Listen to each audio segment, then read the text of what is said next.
With humanity at a crossroads, we wonder whether we'll plunge into devastation or take flight and soar. As our hearts yearn to know our destiny, we turn to the clues and messages left by seers, saints, and prophets of the past. In divine guidance, let's explore their visions and predictions that can help us navigate today's troubled waters and reach the shore of a better, brighter tomorrow.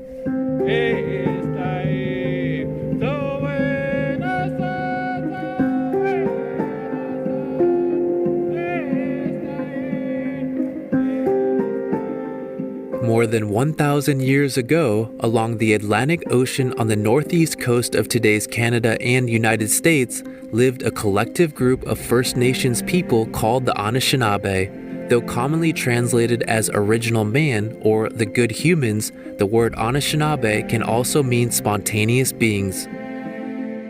Oral storytellers claim that in those days the Anishinaabe were so many and powerful that if one were to climb to the highest mountain and look in all directions, they would not be able to see the end of the nation.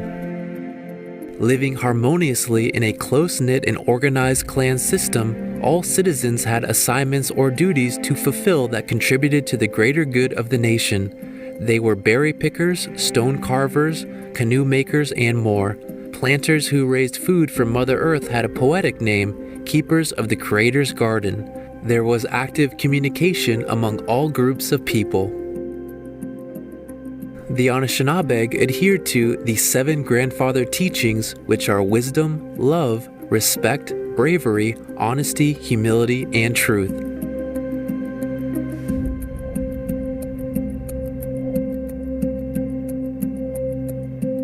They also believed that each species of living being has a Manitou, or spirit, that oversees their movements and presence on Earth. The Anishinaabe First Nation is comprised of several subgroups, including the Ojibwe, Chippewa, Saulteaux, Nipissing, Mississauga, Odawa, and Potawatomi. They share a common language and cultural heritage. Additionally, the Anishinaabe people have intermarried with other indigenous nations over time, resulting in groups like the Oji-Cree and Métis. For at least 600 years, a prophecy has been passed down through a lineage of the Anishinaabe keepers that predicts the future of their own people as well as the fate of the light-skinned race, leading all the way to the end of the world and the possible emergence of a new world. It's called the 7 Fires Prophecy. The prophecy is depicted on a traditional wampum belt, a document created by First Nations people to record historical events and treaty agreements among themselves and with European settlers. The Honorable Edward Benton Benet, also known as Bidwewidun, a spiritual teacher of the Ojibwe First Nation, is often credited with bringing forth the prophecy through his publication of the Mishomis book, The Voice of the Ojibwe, in 1988. Mishomis is an Ojibwe word for grandfather.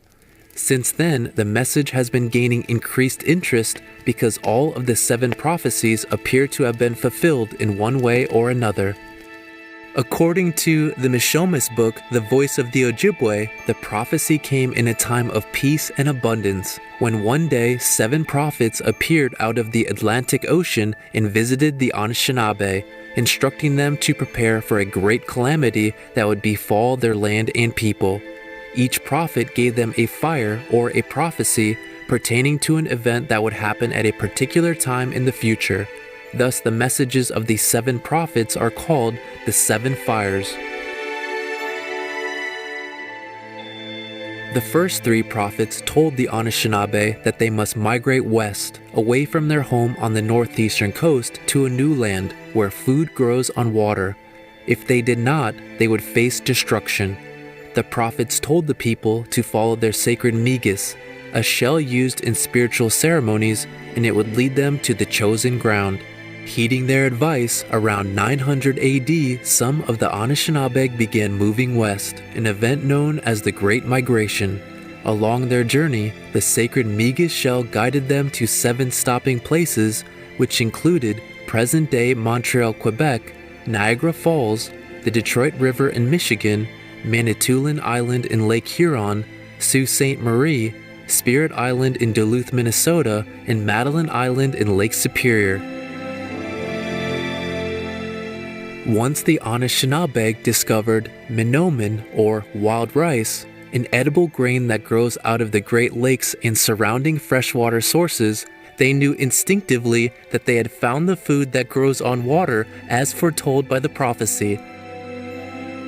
It's said that it took them 500 years to complete the journey and settle in the Great Lakes region of North America. Madeline Island became the spiritual and economic center of the Anishinaabe Nation. At its peak, an estimated 10,000 First Nations people are said to have resided on the island. On the other hand, the Anishinaabe who chose not to migrate were the first to encounter European colonists who sailed to the shores of the northeastern coastline in the 1500s and 1600s.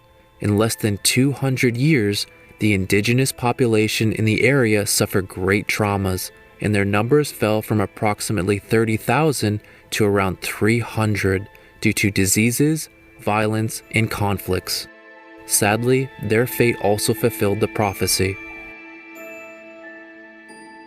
The fourth fire was given to the Anishinaabe by two prophets who came together. The first one said, "You will know the future of our people by what face the light-skinned race wears.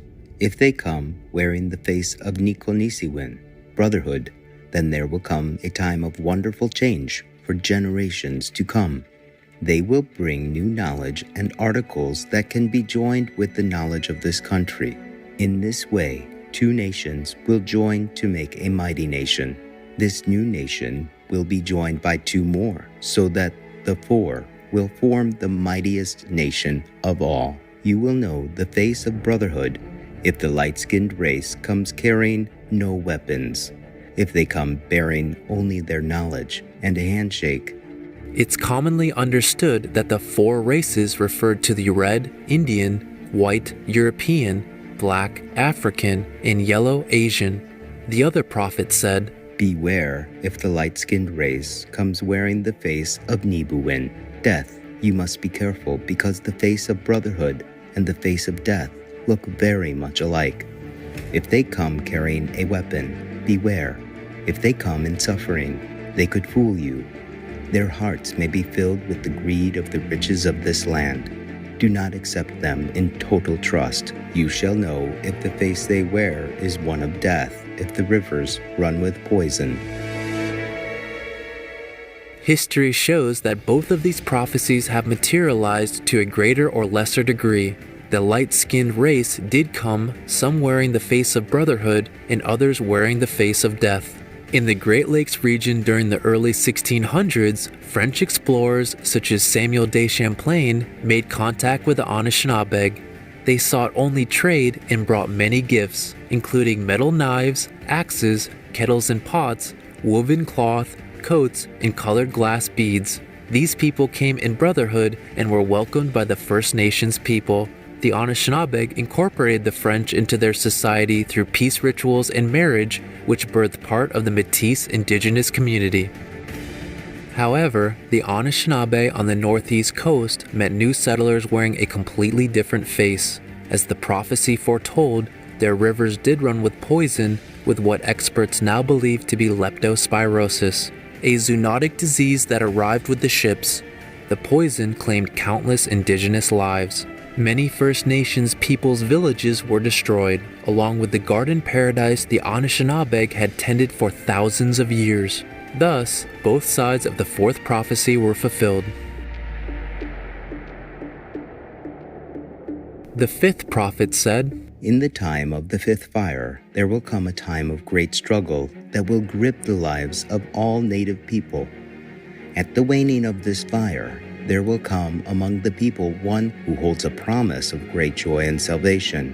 If the people accept this promise of a new way and abandon the old teachings, then the struggle of the fifth fire will be with the people for many generations. The promise that comes will prove to be a false promise. All those who accept this promise will cause the near destruction of the people." As it turned out, the French and English explorers brought missionaries. who managed to convert many Anishinaabe away from the teachings of their elders with promises of eternal salvation through their own belief system. European traders enticed the First Nations people to abandon their traditional way of life for economic development and prosperity through large-scale trade. As more and more challenging measures were imposed upon the Anishinaabe people, their traditional way of life quickly declined. Thus, the struggle of the fifth fire was with the people for many generations, and the time of the sixth fire had come. We'll examine the remaining prophecies of the seven fires in the next episode.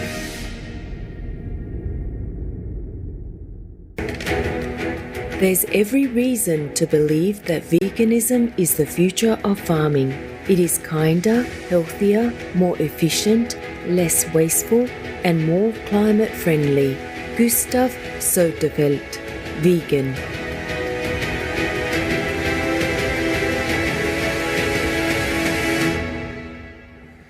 Respectful viewers, it's been a pleasure to have you with us today.